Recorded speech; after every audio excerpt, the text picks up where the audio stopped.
It's a minute past 1 p.m. Kenyan time. Thank you very much for joining us. We start with a developing story right here in Kenya, and Planning Principal Secretary Peter Mangiti and National Youth Service Director General Nelson Githinji have been arraigned in court to face charges over the multi-million shilling infamous scandal. The two were implicated in a conspiracy to steal 695 million shillings. On Monday, the Director of Public Prosecutions, Kyallo Tobiko, allowed the prosecution of the two for attempting to obstruct NYS Deputy Director General Aidan Harake from reporting to the CID the conspiracy to steal the 695.4 million shillings from the institution. Well, the two are to be charged alongside businessman Benson Gethi Musemi and others on the recommendations of the Ethics and Anti-Corruption Commission. Well, Githinji announced on Monday evening that he had stepped aside hours after the DPP approved charges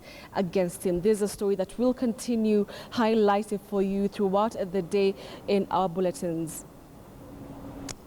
Right, moving on to something else, and of course in relation to that issue that I've just highlighted, and the Director of Public Prosecutions has actually dismissed allegations by CORD leader Raila Odinga that his order for the prosecution of Devolution PS and NYS Director General Githinji was intended on covering up. Well, in a statement, Tobiko says that decisions on prosecutions are purely based on evidence and the law.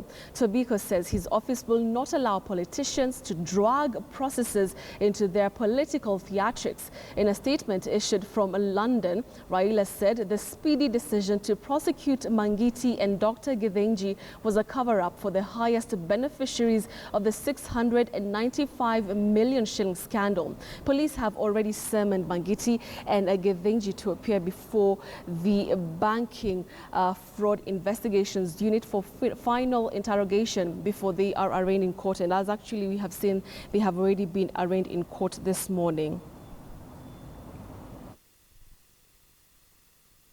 Now, the Assembly of State Parties begins at The Hague today, and a section of Kenyan members of parliament, members of county assemblies and government officials are attending the session. Well, local civil society groups are also represented. Well, we spoke to some of the people leaving for The Hague early today, and let's just take a look at what exactly they had to say.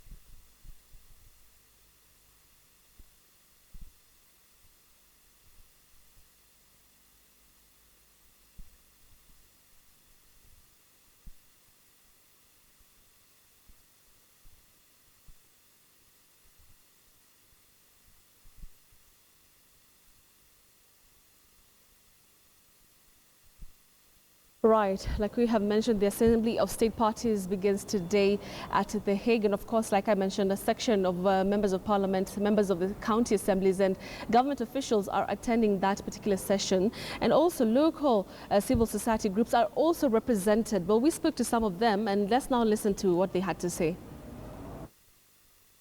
Yangu kwa hii safari ni kwamba kutakuwako masikizano. Nafikiri kesi ama jambo kama hili ambayo tunaenda kujadiliana inahitaji human heart. Tukiingilia mambo ya kind of legal issues, we will get lost in issues matters. Kwa hivyo tunataka kuongeza humanity katika discussions zetu, waone from the human point of view. Ya pili ningetaka kusema ya kwamba mambo ya waadhiriwa, kuna misinformation.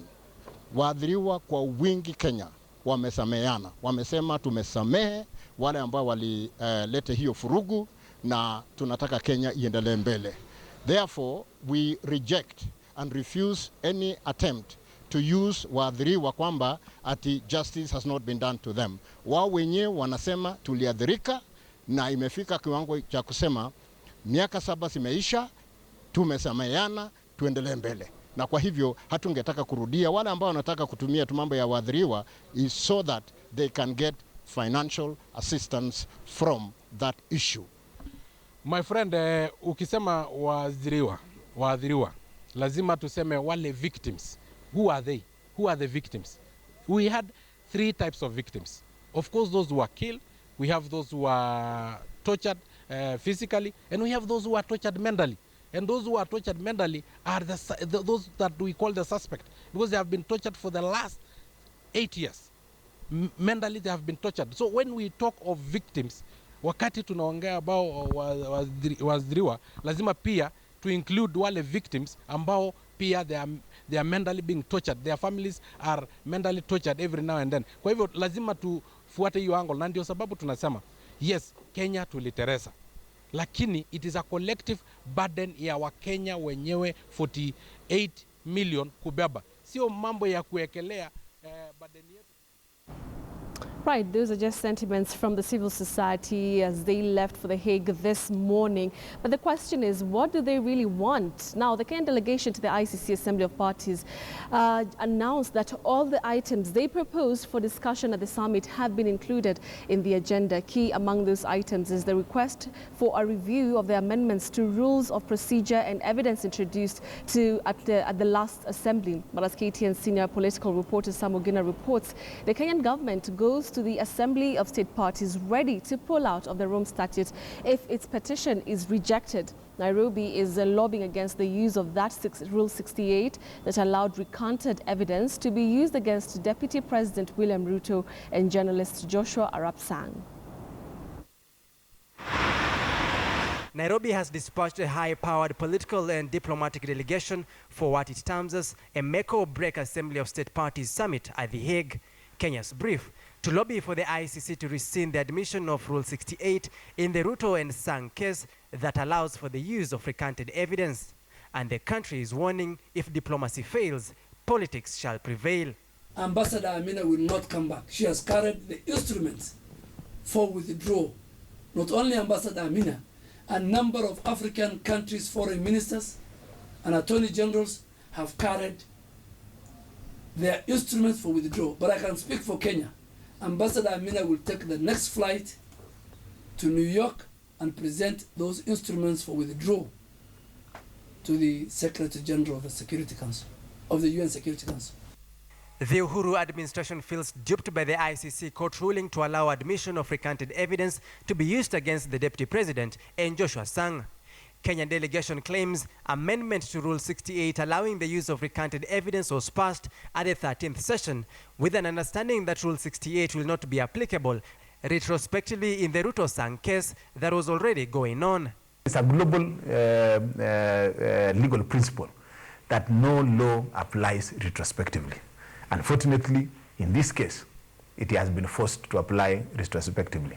Again, we had commitment and commitment from the entire Assembly of State Parties that rule was not going to apply in the current cases. Our minimum, irreducible minimum at the ICC is that we will not allow, we will reverse the usage of Rule 68. It has never been applied in any jurisdiction, any court, anywhere in the world.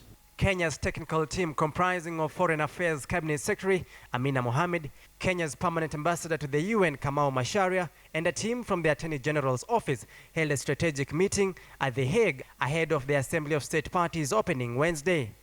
Kenya's moment of truth comes on Monday when it spearheads the fair trial process in the Rome Statute system. Other crucial sessions to be hosted by Kenya includes cooperation with the ICC and operationalization of the independent oversight mechanism in the Rome Statute. We had a clear understanding in 2013 that the amendments would not apply to any cases that had commenced before the date of the amendments. But the Kenyan push has triggered a sharp reaction from the Amnesty International, which says Kenya's request on recanted evidence goes beyond the mandate of the Assembly of State Parties. Amnesty International warns that the summit should not interfere with the independence of the judiciary nor undermine the ability of the ICC court and its prosecutor to pursue justice. The Kenyan Parliament has also petitioned for the establishment of an independent bench to probe the ICC prosecution's investigations, witness and evidence collection.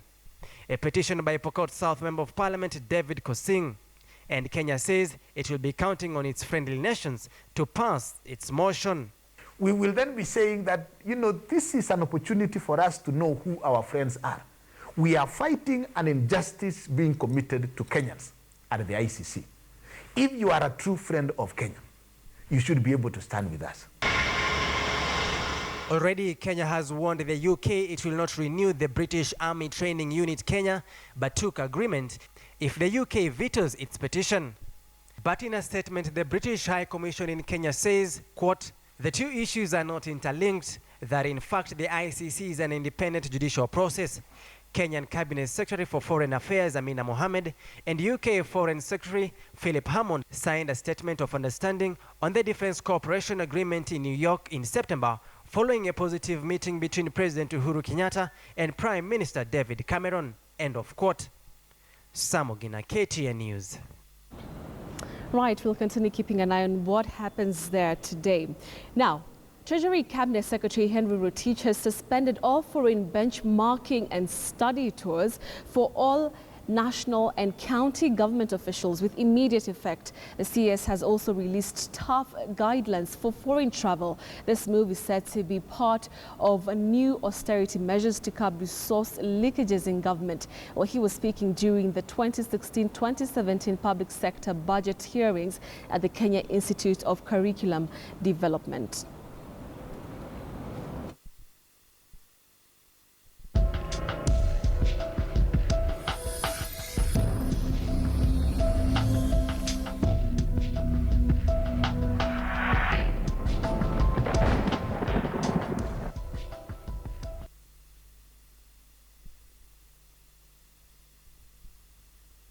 What is happening in Kenya in relation to the El Nino floods, and of course Kenya continues to experience El Nino floods that have fatally affected parts of the country. Now, latest reports indicate that persistent floods continue to wreak havoc in parts of western Kenya. Well, this afternoon our focus is on Nyakach in Kisumu County, where we understand that families have been displaced by the ferocious floods. We now want to speak to our reporter Victor Ogale, who has the latest from Nyakach in Kisumu County. Well, I understand that you have just lost Victor on phone, but we'll try and get him to just give us a detailed report on what exactly is happening in Nyakach. We understand that some families have been displaced after a heavy overnight rainfall. We'll, of course, get more details on that. Remember, just yesterday, 5 members of the same family were actually buried alive after heavy rainfall caused mudslides in Narok County. Well, Kenya Red Cross officials reported that heavy rains, which started Monday night, caused a deluge that swept away a number of houses and livestock in Kanteia and Enikashomi areas of the county.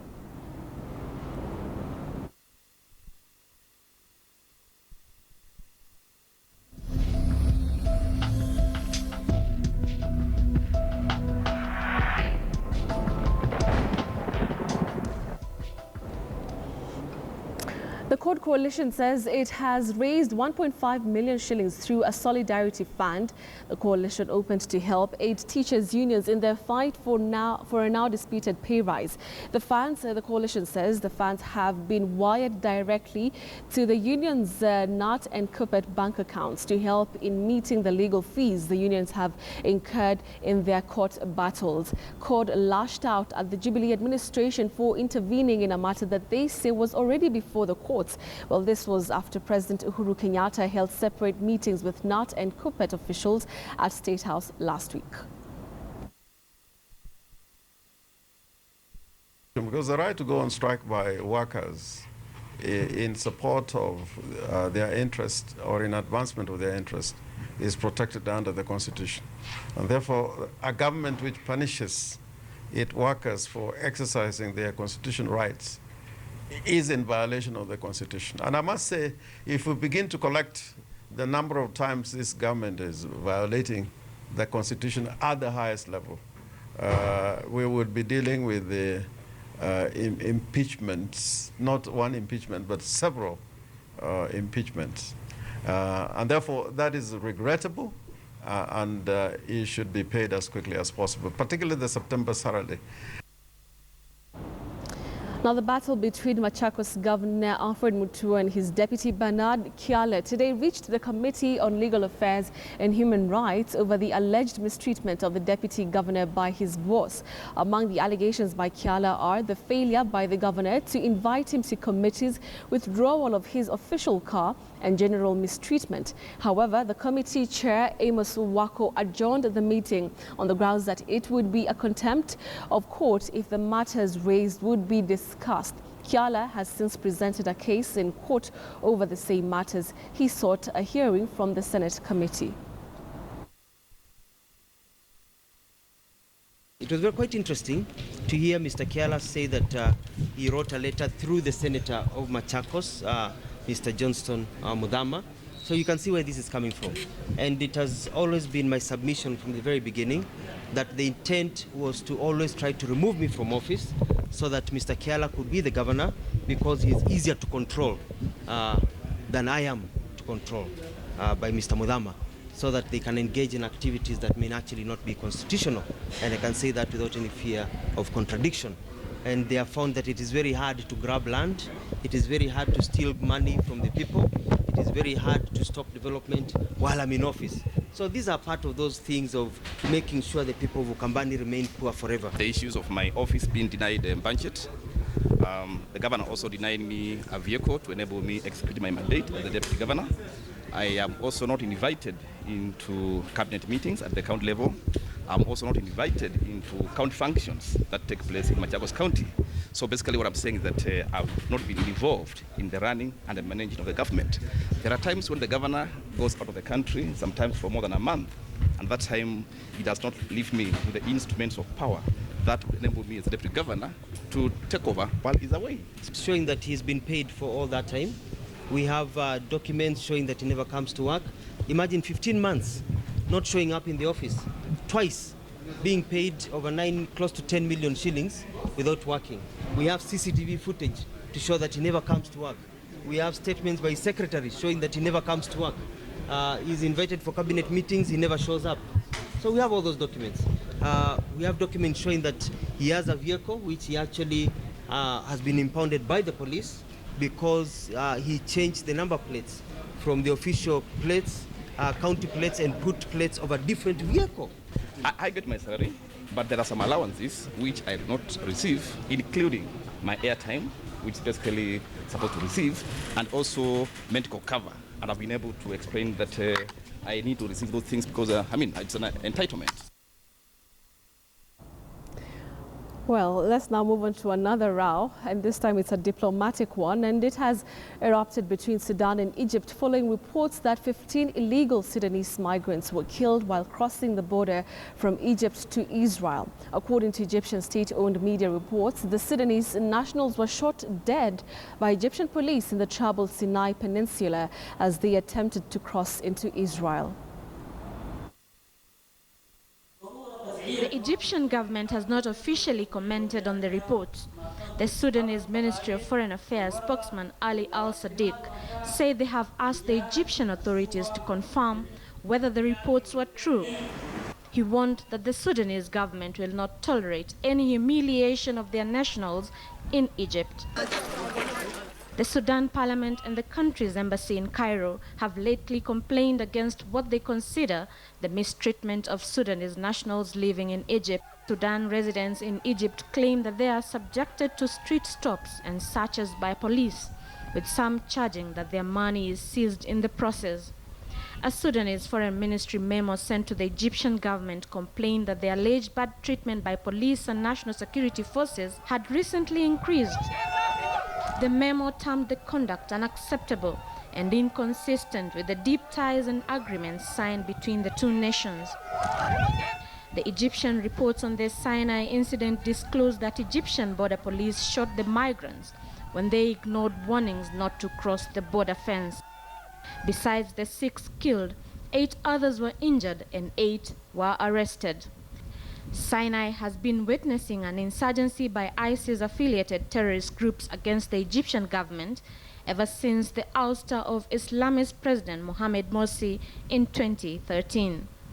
Ellen Wanjiru, KTN. And the national soccer team Harambee Stars were bundled out of running for the 2018 World Cup in Russia. Stars, who arrived hours to the match away in Cape Verde, looked out of sorts and were run around as exhaustion played into their host hands. The Stars were dimmed 2-0 and lost 2-1 on aggregate after a slim 1-0 win at the Nyayo Stadium. Caught the bounce, cleared off the line, is it answers? No! Own goal! Once it bounced, there was trouble. Plenty of trouble for that Kenyan defense. And for Cape Verde, well, not quite the class they wanted in the goal, but the goal they needed quite desperately in the closing stages of this first half.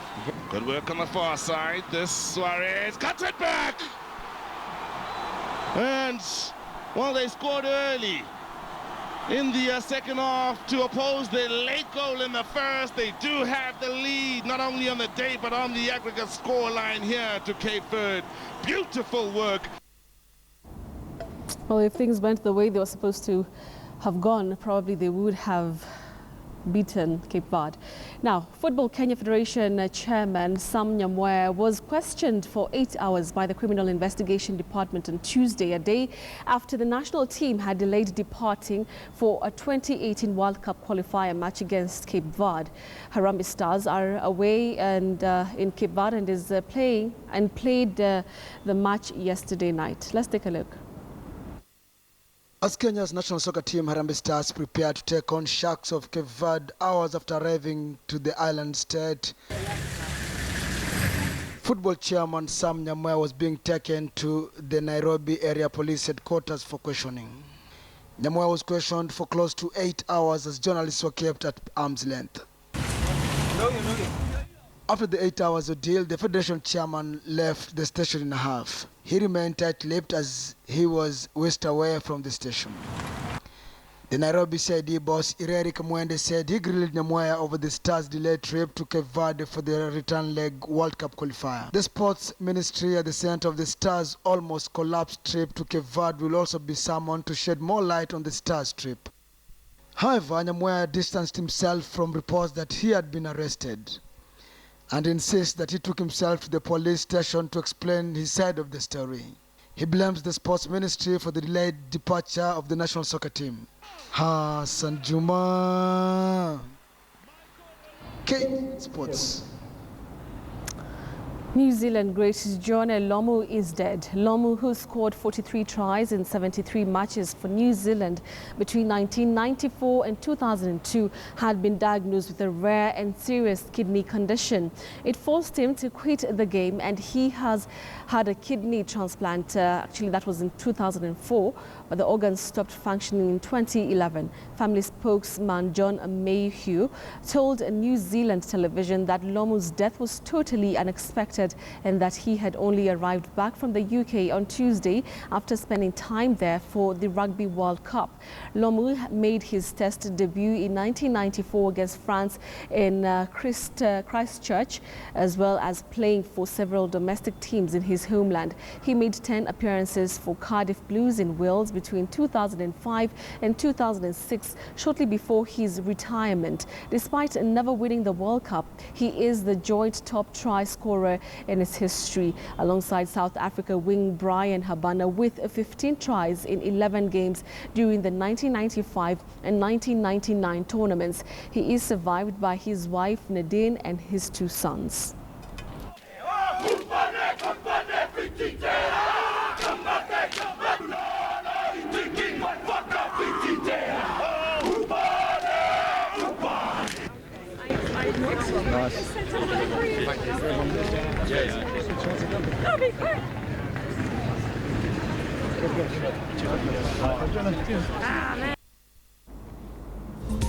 His death has definitely shocked many fans around the world.